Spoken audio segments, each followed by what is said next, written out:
Starting, all attendees are in listen-only mode.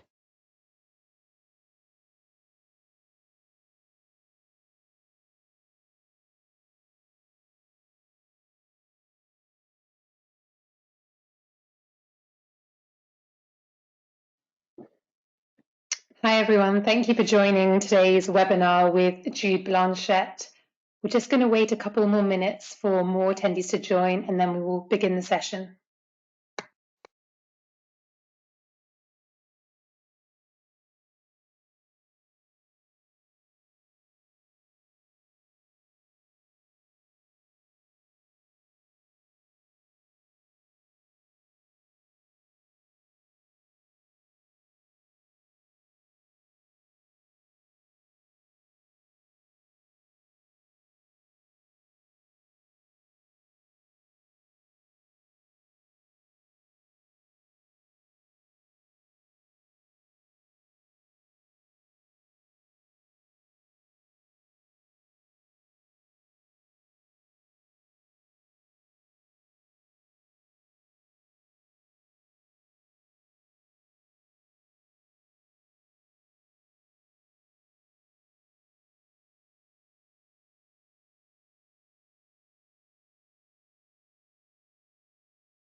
Hi everyone, this is Isabel from the China-Britain Business Council. It's great to have you all on the line for today's CBBC Premium Member Webinar with Jude Blanchette. Just before we begin, I'm going to go through a couple of housekeeping items. Please note the session will be recorded and a private link will be made available to members post-event. And please do remember, you can submit questions through the platform at any time during the session. If you're joining via laptop or computer, you should see a questions box in the control panel on your screen. If you're joining via phone or tablet, there should be a question mark icon in the control bar at the top of your screen. When we get to the Q&A and discussion part of the webinar, we will invite those who have submitted questions to put them to Jude live. So when we do that, when your name is mentioned, I will unmute your microphone. A dialog box will pop up on your screen. Please accept the request and then ask your question. I will then remute you when we move on to the next question. You can also use the raise your hand function if you'd like to ask a question during the Q&A. I would now like to hand over to Matthew, our Chief Executive, who will introduce our speaker.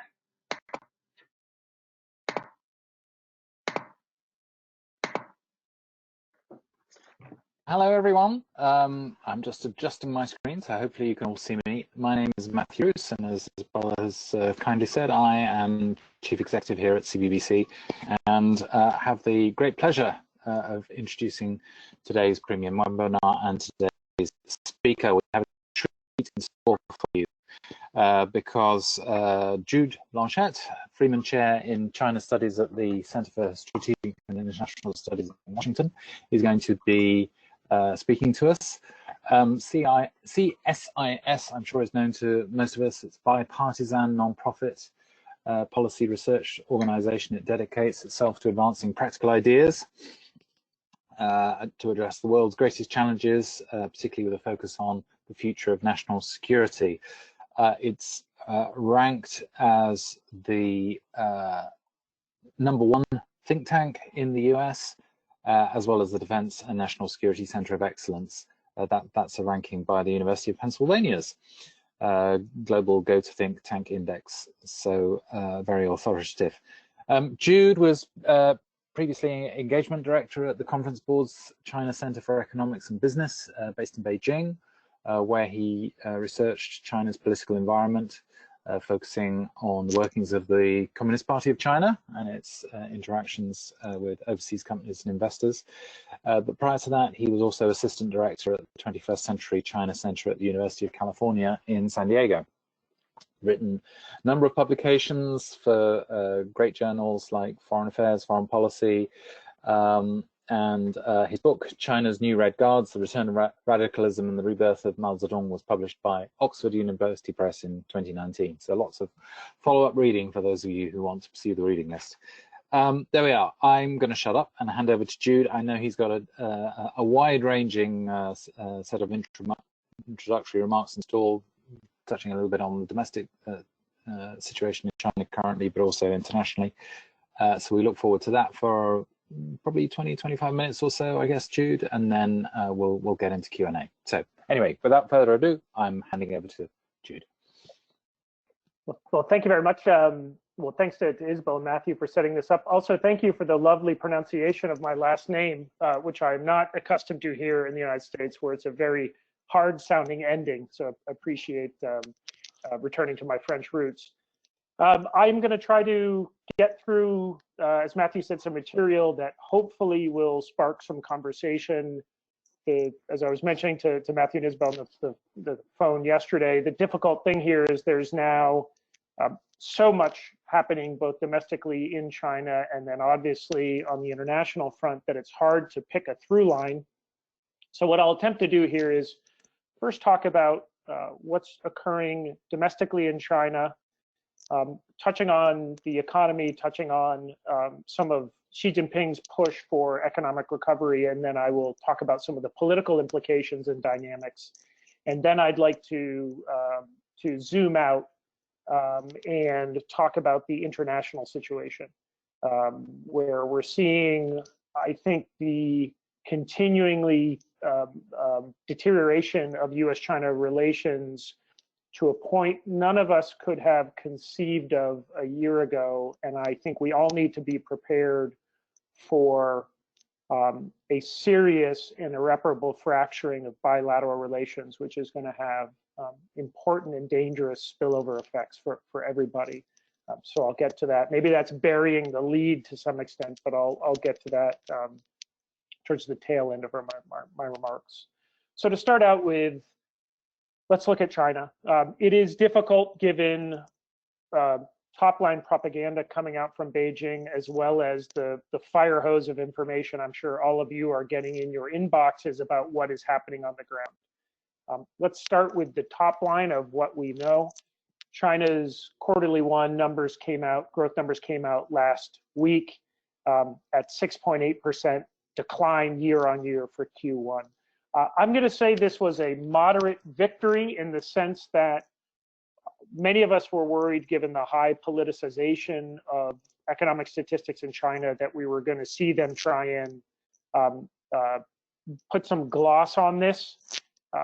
I think the market expectation was anything below a contraction of 4 or 5% was going to mean the erosion of credibility for Beijing on this. So coming in at 6.8, I think, was a sign that they recognize the reality and they're aware of how much scrutiny is being brought to bear on China right now. Also, we saw that on fiscal revenue side, this is down 14.3% year on year, according to Ministry of Finance data, which was released as well. And of course, now China's own economic recovery is made more complicated by a slowdown globally and in the region. My friends at S&P just put out their estimate for growth in the Asia Pacific region at 0.3% in 2020, which is down from their previous estimate of 4.8% just a few months ago. So we've really moved in China from a narrative of a V-shaped recovery, which is where the consensus was a few months ago, to now a U-shaped. And I should say that the shape of that U is getting flatter and flatter at the bottom end day by day. China's not nearly out of the woods here. And I think importantly, despite the control over narrative that Beijing is able to exercise, it really doesn't have a blueprint here. It is, as Deng Xiaoping said, crossing the river by feeling the stones. And importantly, it's dealing with a domestic economic crisis at the same time that it's having to fight a global economic crisis. And that sort of pincer movement of risk is a lot for the Xi administration to handle. So how is it handling? What is it trying to do? There's a lot to unpack here, but why don't I just hone in on a few important signals coming out of the Xi administration. Right now, Xi Jinping, as you probably are aware, is on an inspection tour in Shanxi, and you cut through a lot of the narrative on, the spirit, the Yan'an spirit for the Communist Party and sticking to our true path. One theme that keeps coming up again and again in Xi Jinping's speeches of the past month and a half is this idea of new infrastructure. And this is actually their phrasing, which is, this began in late February, early March, but even at the depths of the crisis economically in China, when most of the country was on lockdown, in Politburo and Politburo Standing Committee meetings, and actually in one outside speech, Xi Jinping kept hammering this point of new infrastructure, new infrastructure. What is this? This is 5G, this is Internet of Things, this is AI, this is robotics. Basically, Xi Jinping is saying we see this as not only as a stimulative way out of our current economic conundrum, but I think importantly, looking at this from the outside, this shows that Xi Jinping still has his eye on the strategic ball, even as they're dealing with a crisis domestically, really in contradistinction to the United States, where this is a total mess, and I can get to that later. We're having trouble seeing 2 feet in front of us. Xi is still looking at the bigger chessboard here. You see that Chinese state-owned enterprises have been responding to this call for new infrastructure investment. China Mobile Chairman Yang Jie said that their efforts for the year on 5G were going to be one of their, quote, major political tasks. And by year end, China Mobile is looking to build out 300,000 base stations, or 5G base stations, for a total of the big 3 China telco SOEs building out about 550,000 base stations this year alone, with coverage expanding from 50 cities last year to now 300 cities this year. Now, again, there's problems with this. Simply saying 300 cities having coverage, that there's a lot of technical issues here, coverage issues here. But I'm just highlighting this to say we're seeing that China is able to walk and chew gum at the same time. And yet, and of course, there's always a and yet with China, looking at the language that's coming out of, especially last Friday's Political Bureau or Politburo meeting, they're really worried. The readout from that meeting, and I'm just going to quote here, it said, "The meeting stressed that the challenges facing economic development are unprecedented. It is imperative to fully assess the difficulties, risks, and uncertainties, increase the sense of urgency, and focus on all aspects of social and economic development." So just to highlight that first line again, the Politburo, which is the second most powerful decision-making body in the Communist Party apparatus behind the Politburo Standing Committee, said last Friday that the development challenges for China right now are unprecedented. This is a signal that the Politburo is trying to send to the political system and the economy that we're by no means out of the woods, and we should expect to face challenges moving forward. And so the Xi administration is facing that same fundamental political and economic choice right now that many other countries are facing, which is, can they continue to consolidate gains in containing the coronavirus with some considerable economic cost, or do they move more aggressively towards relaxing controls on movement and business openings, but risk of flare-up? And of course, we've seen news come out of northern China, the city of Harbin in Heilongjiang province, that they're seeing a mini spike in cases. So this contradiction, or at least this challenge, this tension that many other countries are dealing with, China hasn't fully dealt with it yet, and it's right now really trying to wrestle with how much do you open up and how much are you willing to risk to do that. At the same time, the Xi administration, and much like the Trump administration right now, is trying to shift blame for early governance failures away from Beijing and project these onto outside elements or the United States. It's been very dispiriting to see the active campaign that Beijing has been promoting to muddy the waters about where the coronavirus originated. The logic behind it is pretty obvious. They see how the origin story is being politicized and weaponized by some members of U.S. Congress, in particular, Josh Hawley and Tom Cotton, to push a China agenda. But nonetheless, this is having a pretty significant cost on China's credibility when it's just trying to obfuscate and say, well, we're not really sure where this came from, or as the Ministry of Foreign Affairs spokesman Zhao Lijian has famously said, maybe the U.S. Army brought this into China. It's the final issue I want to touch on here, which is there's a lot of speculation about what the political implications for Xi Jinping himself are. My friend and colleague Min-Shin Pei had a long piece in Foreign Affairs 2 weeks ago, which I fundamentally disagree with, but which argued that Xi Jinping is threatened, the Communist Party is weak, the United States needs to continue to put pressure on the political system, and that's somehow going to force a more fundamental change. I think that's quite a fundamental and dangerous misreading of Xi's grip on power and the resiliency of the Communist Party. We've been doing a lot of work looking at a granular perspective, how the party apparatus has responded to the coronavirus, how party cells and companies were activated and utilized, leading small groups, which are temporary ad hoc committees that the party sets up to deal with and coordinate around challenges, the role of SOEs. Take away our kind of normative framing on how Chinese politics should operate, just on its own terms as a Leninist one-party state, and looking at how Xi Jinping is trying to mold its governance system. I actually think the party has responded in many of the ways that Xi Jinping wanted it to. It snapped to attention, it mobilized. They were able to get insight into what companies and lower levels of the Chinese government were doing by virtue of the party information mechanisms. So people said, is this China's Chernobyl moment? Chernobyl was a moment because that really epitomized sort of late era Soviet decadence and decline.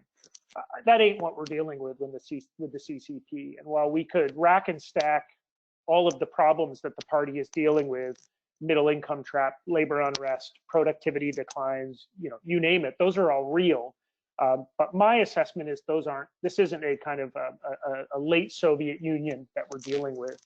And related to that, Xi Jinping can be both bruised as a politician because of how he dealt, or I should say didn't deal effectively with the coronavirus to begin with.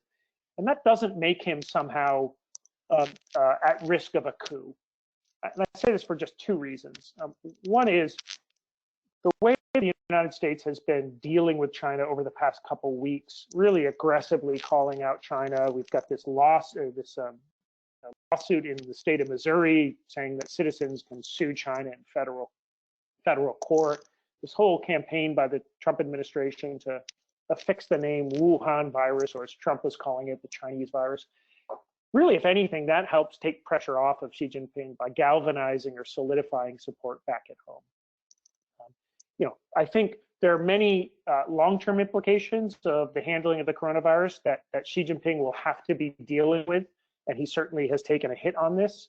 But right now, there's a rallying around effect that I think Xi Jinping is enjoying. And the second thing is, and not to get too technical on the political science here, but a lot of people have been pointing to recent grumbling within the Chinese elite about how Xi Jinping is managing the economy or US-China relations as being de facto evidence that he is threatened.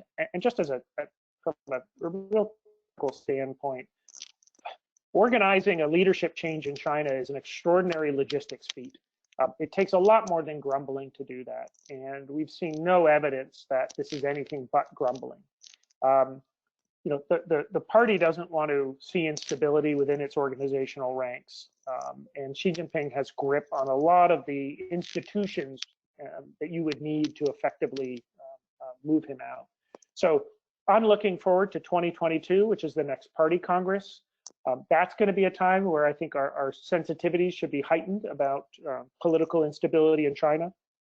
There's lots of questions and concerns that I have, which I won't belabor you with here, about long-term political uncertainties and fragilities within China's political system. But we've had this repeating cycle of crisis domestically in China, calls or analysts outside the country saying, this is the final one, this is going to bring the thing toppling down. And I should just say, in my own craft and profession of analysis on Chinese politics, we've predicted, 20 of the last 0 collapses of the Communist Party. So a little epistemological humility is warranted, especially, right now.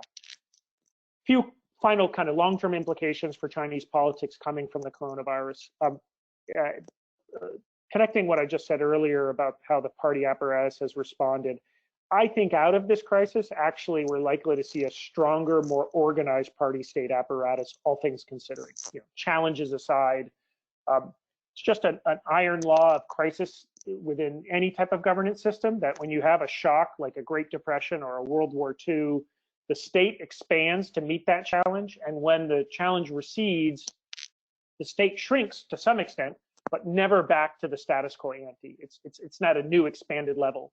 So if we have the Great Deal or the New Deal in the United States after the Great Depression, everything didn't dissolve when the Great Depression went away. We had a new enlarged welfare state, and obviously in the UK and the United States, the lesson of World War II as well, the state expanded. The party is not going to shrink back to a November 2019 size. Many of the things it is expanded to do will remain permanent. Some of these are quite problematic when we think about surveillance, digital surveillance. I'm sure many of you on the call are aware of the corporate social credit. That is undoubtedly strengthened and will continue to strengthen. But let's not expect the party to shrink or to collapse. I think related to this, we oftentimes have a normative outlook on the Communist Party as a kind of outdated 20th century holdover, an end of history hanger-on. I see this as actually quite an adaptive entity, just looking how it has responded here. And I think that's an important area of governance that we should be understanding. And then the final point is just Xi Jinping is bruised, but he's in power and he's going to remain in power. Just a few things that I would be looking out for if I were you. One is, we're still waiting to see when the National People's Congress will be rescheduled. That's going to be important, not only because that's when we're going to see the annual budget approved, and also we'll see the growth target for the year. So it's important for China's own domestic political calendar, but symbolically, that is going to signal that Beijing really feels like they've got the coronavirus behind it, or behind it enough to where they're going to risk bringing a few thousand people to Beijing, and the symbolism that would entail. So we should continue to look for that. Second is Beidaihe, which is this is the literal smoky back room of Chinese politics, where every August, unscheduled, all senior officials flee Beijing and go to the seaside resort of Beidaihe for off-the-record, closed-door meetings. That's always when you see rumors begin to fly about threats to Xi Jinping's power. They've proven incorrect every year, but nonetheless, we don't want to bias ourselves by looking at the past to predict the future. But I would begin expecting an uptick in speculation and rumors on China's political security, but also Xi Jinping's position in power. Pay attention to those. We'll be analyzing them, but of course we need to recognize that is silly season for rumors. Final two things. This is the year we're going to see the draft of the new 5-year plan announced. There probably will be a delay with that because of all that's gone on this year, but this is we're seeing the end of the old 5-year plan and the announcement of the new one. They don't follow these to a T, but if we're trying to, as companies on the line here, if we're trying to understand and intuit the broad signals and direction that China's going from an economic development standpoint, 5-year plan is imperative to look at. So expect a delay this year, but oftentimes the 5-year plan is voted on, approved by the Communist Party at the plenary session. They'll probably have a plenary session this fall, probably around October, although that could change, so be looking out for that. And then final thing to put on your calendar for the year is the Economic Work Conference, which will come out in December. That's when they set the agenda for the coming year. Those are kind of sleeper events. Those don't get a lot of coverage, but they're extraordinarily important. So I would just want to highlight these to put on your political calendar. Let me now pivot to U.S.-China relations, and in the interest of time, I'll try to be brief here and save a lot of time for Q&A and hopefully some debate and argument. This is a new phase of U.S.-China relations, and I mean that not in a it's getting worse. I mean that in a we've entered a new paradigm here, and one where the forces of nationalism and populism are going to frame policy responses as much as technocratic, in the weeds policy elites. I think the first, everyone here is aware of the broad context of this, but I think in terms of proximate accelerants for a worsening relationship, what's interesting to me is how the broader US public is now a part of the China conversation in a way that it wasn't 6 months ago or 12 months ago. It was primarily the domain of policy elite, policymakers, think tankers, with a little bit of spillover. The controversy over the MBA, which I think everyone remembers last year, was the first event that really pushed the China conversation into the mainstream. And now with the coronavirus, it really has fundamentally entered the discussion and debate in a way that is extraordinarily dark and hawkish. And we've seen this already with polling data that came out from Pew just 2 days ago that shows that the overwhelming majority, around 3/4 of the US public that were surveyed, sees China as a threat, which is up from about 50% at the last polling numbers. This darkening of perspective on US-China relations is matched in China. And again, we have a less accurate read on what public sentiment is in China. So anytime you hear someone say, oh, the Chinese people think X, your hackles should go up, because people don't know what the heck they're talking about when they say that. They usually, because they talk to a Beijing taxi driver. But nonetheless, I will say, in our broad reading of discourse in China, I've seen a pretty significant shift over the past 2 to 3 weeks. In elite opinion, I've seen 2 important international relations scholars, Wang Jise at Beijing University and Yin Shuitong at Tsinghua, have both put out long pieces saying essentially, we're not seeing a worsening, we're seeing an irrevocable break of relations. I'm going to quote here from Wang Jise, his article. He's a senior IR scholar and is an advisor to the Chinese government. He says, quote, "This is the most difficult period since the establishment of diplomatic relations between China and the US in the early 1970s. The duration of this phase and the depths of the bottom line are difficult to predict." Now, mind you, when he says this is the most difficult period since the establishment of diplomatic relations, that includes us going through Tiananmen Square. That includes the sanctions the US put on Tiananmen Square. That includes the Taiwan Straits crisis, where we sailed aircraft carriers through the Taiwan Straits in 1996. That includes the accidental NATO bombing of China's embassy in Belgrade. That includes the EP-3 spy plane incident, where a US spy plane crashed into a Chinese PLA Air Force plane off the coast of Hainan. This includes some pretty significant low points in US-China relations, and Wang Jise is saying this is the lowest phase. What I worry about, and I'll end on this note, is a structural spiral where I'm going to mix my metaphors, where there's no off-ramp. And we're seeing this right now, where as trust begins to plummet and US perspective on China is now feeding off of China's actions, and China's actions are feeding off of US actions, you see the downward spiral. Those who are expecting a Biden administration to shift this, I would say, don't get your hopes up. I would point you to a very good piece in Bloomberg that just came out yesterday by my friend Pete Martin on what a Biden China policy would look like. Short version is don't get your hopes up. If you saw Biden's ad on China, which this Trump attack ad, which came out a couple days ago, is about China and basically saying Trump is weak on China. So you're seeing that even Biden positioned to into a China, a negative China perspective. I'm trying to take out of this my own opinion, but I'm happy to just for the sake of transparency give it. I'm pretty hawkish on China, but nonetheless, what I can feel emerging is a level of behavior exhibited by both Beijing and Washington, D.C., where calculated rationality gets shoved aside for more visceral tribal populist forces.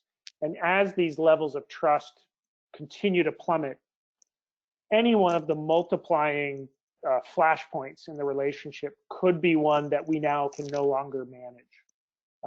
And so we may see an issue like Taiwan, for example, really be weaponized by some in, let's say, the more hawkish camps in the United States. And we could very easily see the US get out over its skis on that. And because we don't have any effective discourse mechanisms with Beijing, it's hard to see how we would be able to pull that back. So I'll end on this. Just one thought is, many of us are waiting for a return to the status quo ante. We thought maybe with a phase 1 trade deal that would bring some normalcy to it. My advice would be it's time to pivot to understanding the new epoch we're in, or the new paradigm that we've shifted into. And if we're thinking about if we're multinational companies and we have operations or exposure in China, it's really time to start thinking about what is a bifurcated, decoupled business environment look like. And when I say decoupled, I mean decoupling works on a spectrum. It's not a binary.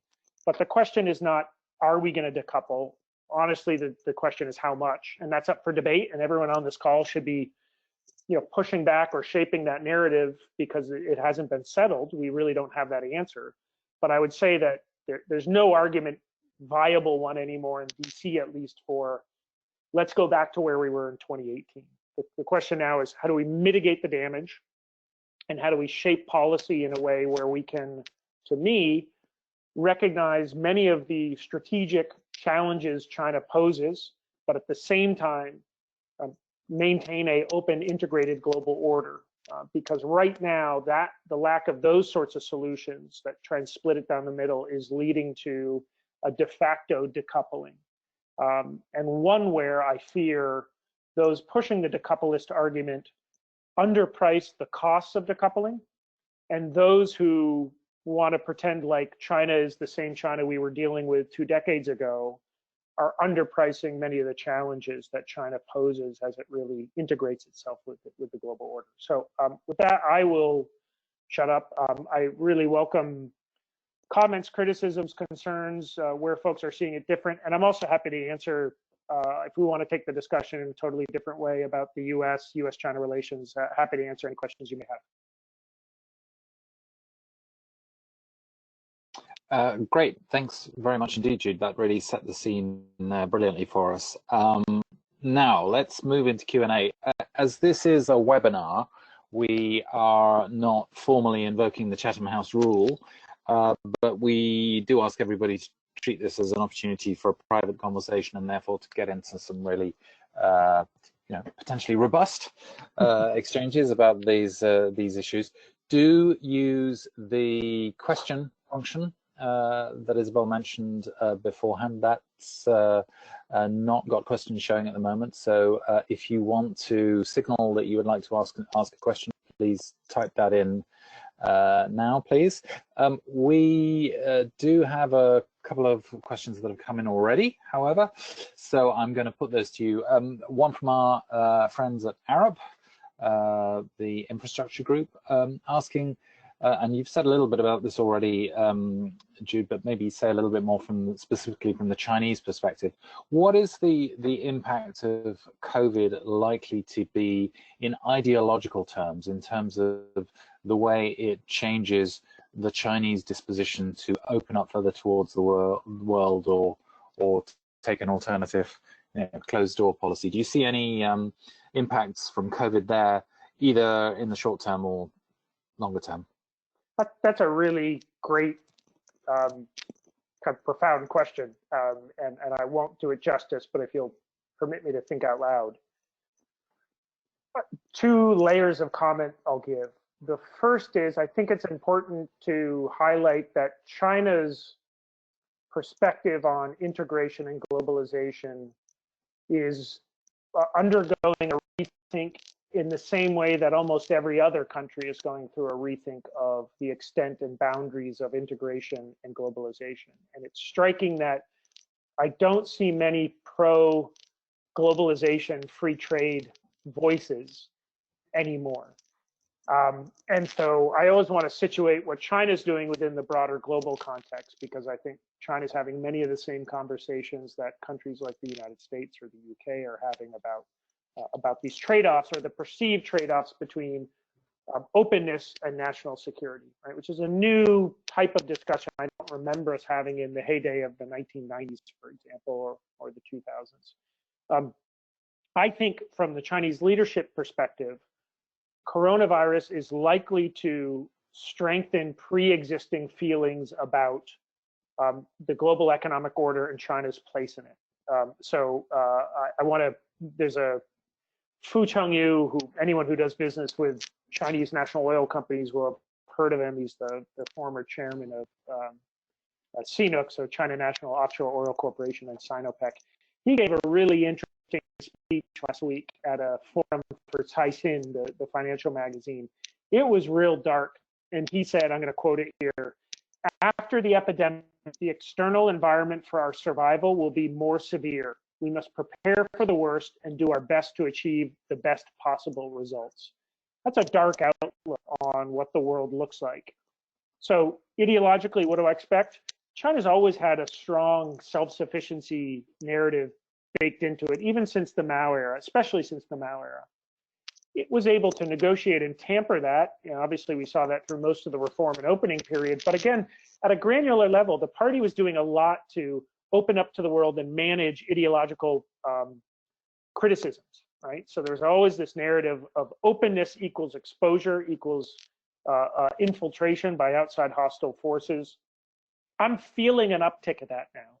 And I would also say that that drive for indigenous innovation, for self-sufficiency, is only being strengthened by the way that the world looks to China now, right? That this coronavirus and the fact that they're now framing the coronavirus as an influx of cases rather than the first phase, which is, you know, containing it domestically. It's now we have to protect against it coming from the outside world, coupled with the trade war, coupled with the global view on technology and technological sovereignty, I think, is going to compel China to double down on indigenous innovation, buy our own bootstraps, utilizing outside investment in companies, but to the extent that they can strengthen domestic Chinese companies to where, put bluntly, we don't need the foreign company as much anymore. That would be my perspective on what the big lessons learned here. But again, that's a great question that I think, you know, hopefully books will be written on. Thank you very much, Jude. We have a question now from Daniel Widdicombe at China Construction Bank, who wants to ask about the interplay between financial markets reform and changes to supply chains. But I'm going to ask Isabel to try and unmute Daniel's mic so that he can ask you directly. If we can try and do that now. Yes, hello, it's Daniel Widdicombe. Hi. Hey, Daniel. Hi, thanks for a fantastic summary of the latest activities and thoughts on China and the US. So I'm just seeing these different trends as they think about globalization in this new epoch. China is still continuing to open its financial markets, making reforms to continue to attract foreign investment. So I see them doing that because it benefits them, their own domestic capabilities. They'll improve their own services, they'll learn from foreign companies, and some competition at the margin is positive for them. On the other hand, you've got the supply chains being moved out of China, and that's definitely going to accelerate now that some companies and countries have woken up to the fact that their entire pharmaceutical industry is reliant on China, for example. So we're going to continue to see that trend, in my view. But so I wondered what your thoughts were on those trends. But in terms of supply chains moving out of China, I don't think that in the long term that's a massive impact, because China's no longer the export reliant country that it was 10, 20 years ago. It's more a domestic play now. Its own market is where it can focus on. And so I don't see that as a big hit for China. What do you think? Yeah, good observations, by the way.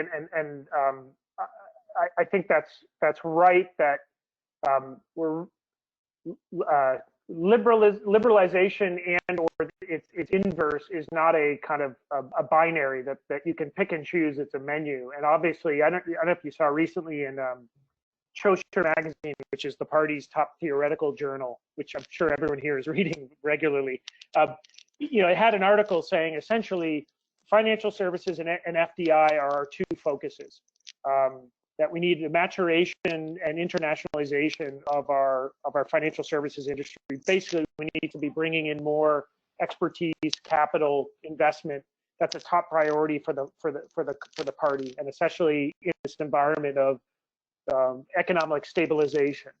And so I agree. I think that's a good heuristic to think about where reform is possible in China's system, which of course we use the word reform in a very normative way of like it's Coca-Cola, blue jeans, 2.5 kids in a garage. But reform in the Chinese sense just means RE-FORM, reforming. And I think where we can see a Venn diagram overlap between gaps, whether those gaps are capital, financial, skills based, and where outside providers are able to fill those gaps, that's where you're likely to see action and movement on China. I think the final overlap is where there's limited national security implications or exposures. So I agree. I think the financial services, financial sector trend of selective, careful opening is likely to continue. On the supply chain issue, I agree with you in the macro sense, right? If we're thinking of capital S supply chains, yes, the factory of the world story is not as vital, important a component of China's GDP growth as it was. But a couple things, we've done some look on discourse within party apparatus on how they're thinking about supply chains. One is speed and predictability of the shift. So I think that's what has them quite unnerved right now. Is this is not a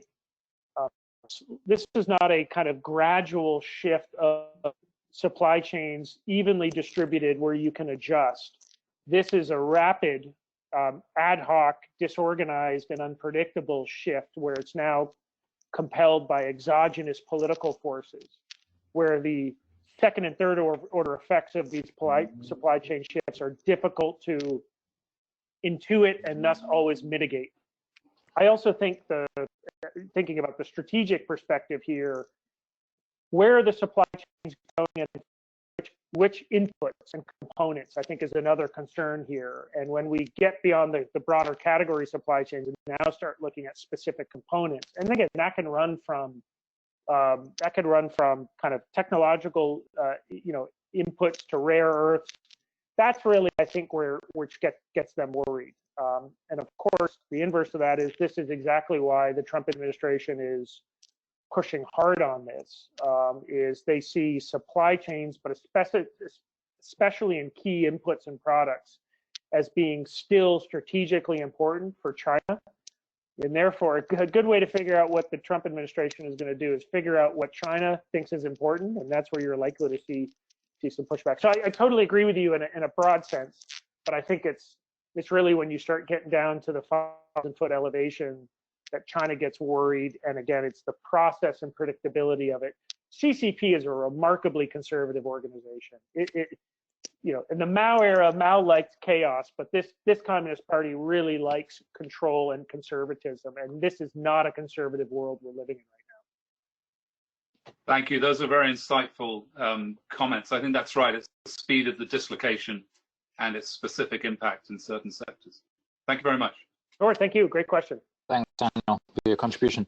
Can I encourage everybody again to use the question function and also the raise hand function to signal if you'd like to unmute your microphone so that we can get you in to the session. I'm now going to ask a question on behalf of a number of members. This is a bunch of Brits you're talking to here, Jude, so you can expect quite a strong focus on Hong Kong. A number of our premium members have significant business with Hong Kong directly, and then investments in Hong Kong that handle significant trade and investments in the mainland too. You've mentioned Taiwan as a potential flashpoint. Hong Kong has to be one too. how optimistic slash pessimistic are you that the upheaval we saw in Hong Kong last year, has been dampened down by COVID? As we come out of this public health crisis, are we getting back to square one? And if so, what are the implications of that for Brits with business interests there, do you think? Yeah, it's a great question. I should just, everyone should be waiting for, as a part of the last year, the Hong Kong Human Rights and Democracy Act, which was passed and signed into law, which has this clause that every year the State Department is supposed to certify if Beijing, basically, should we be treating Hong Kong as a separate trade and customs status. That report, that certification was due at the end of March. It's not out yet. It could drop any day. I think the arrests last week by Beijing, sorry, by Hong Kong, of folks like Martin Lee, that problematizes this report. I would say 2 weeks ago, I would have said there's no way in this economic environment with this much instability that the Trump administration is going to shift the status quo on Hong Kong by decertifying its autonomy. I had kind of 80% confidence there. I'd say my confidence goes down to about 50 or 40% now, just given looking at the reaction from hawkish members up on Capitol Hill. In a way, it's difficult now for the State Department, especially under Mike Pompeo, to come out and say, we're going to certify the autonomy of Hong Kong, given our previous statements of the Trump administration and timing of these arrests from Beijing, which is just remarkably stupid. And I'm not trying to get into who's right and who's wrong. I'm just saying tactically, I just found that quite a boneheaded move. We can get into why Beijing is making boneheaded moves, but so I would be aware of this, that this could come any day, this report, and I still lean towards the fact that they're not going to throw a grenade out. The Trump administration is not going to throw a grenade out. And of course, we should all admit that while this report technically has some metrics that they're going to use, in the end, this is a political decision on do they want to claim that Hong Kong doesn't have its autonomy. Also, to remind you that there's a second report which is put out by the Treasury Department, which could announce some sanctions. So a great question, Matthew, but also to the group of, I would put Hong Kong in one of these issues which we have to be aware will be used increasingly as a political football. And it'll be weaponized and used by various interests, some of whom have legitimate concerns about this. I don't want to make it sound like everyone is Machiavellian here. But that being said, Taiwan, Hong Kong are likely to be issues, partly because we really know it pisses China off. It's a good wedge issue. It's a good issue to push on. Right now, Nikki Haley, the former ambassador to the United Nations, has a website. I think it's called stopchinesecommunism.com. She's clearly making a run for future office, probably the presidency. One of her kind of 6 propositions is get Taiwan into the WHO. We're going to see similar things on Hong Kong. So this is by no means, from the U.S. perspective, a settled issue. I think many people thought the Hong Kong Human Rights and Democracy Act was a nothing burger. It was kind of symbolic. It was Washington doing we gotta do something. This is something. Therefore, let's do this. But now I think it should be clear that this is gasoline and match.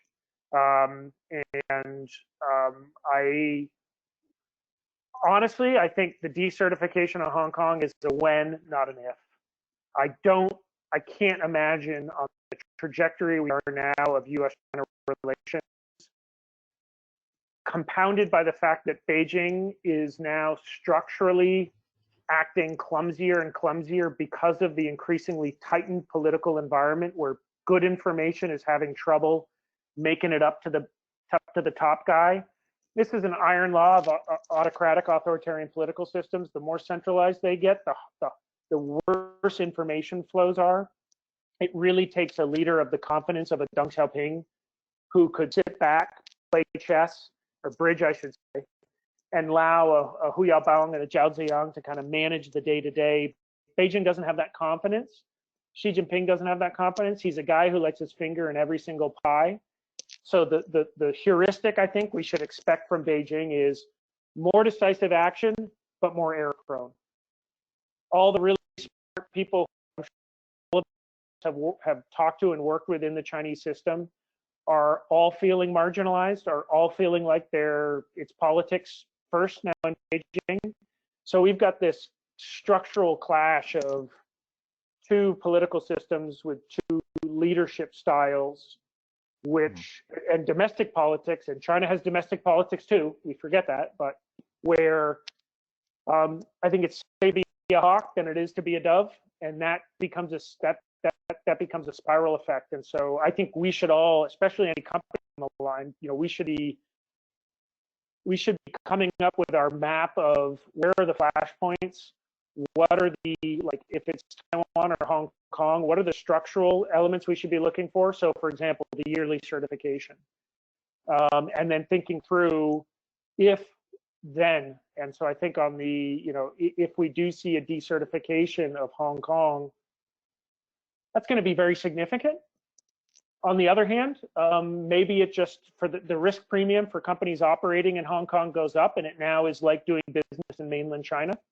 Hong Kong is still going to have an extraordinarily important role to play as a financial center. Beijing is not looking to get rid of Hong Kong's functionality. It still is a very, very important role. Some of this darker side of a conduit for rent seeking and wealth gathering, but nonetheless for functional offshore onshore distinctions, Hong Kong is still going to be important. They're not looking to obliterate that overnight. The United States treating Hong Kong like it does mainland China means tariffs go up. That's just that's going to happen. But I think for a lot of folks, Hong Kong is still going to play the role it played before. So I don't want to drone on about this, but it's just a final thought is, so if I'm thinking about this, it's risk premium for doing business in Hong Kong is going to rise. There are known knowns, which are things like Hong Kong Human Rights and Democracy Act certification, but expect this to become a political football increasingly. Yeah. Thanks, Jude. That's quite a sobering assessment, but clearly you know what you're talking about. Time is rushing by, so I'm hoping we've got time for probably one more question. I'll keep my answer shorter, by the way. I'm sorry. Well, no, I mean, please, because it's so rich and there's so much there. But yeah, you were talking about political hot potatoes. One of the hottest in the UK at the moment is the Huawei question. I don't know how closely you've been able to follow this, but there's been huge controversy about the extent to which the UK government is willing to allow Huawei, a valued premium member of CBBC, to participate in 5G core infrastructure, non-core infrastructure in the UK telecoms setup. Now, the UK government has tried to strike a relatively balanced approach by allowing Huawei to invest up to a certain percentage of the non-core infrastructure.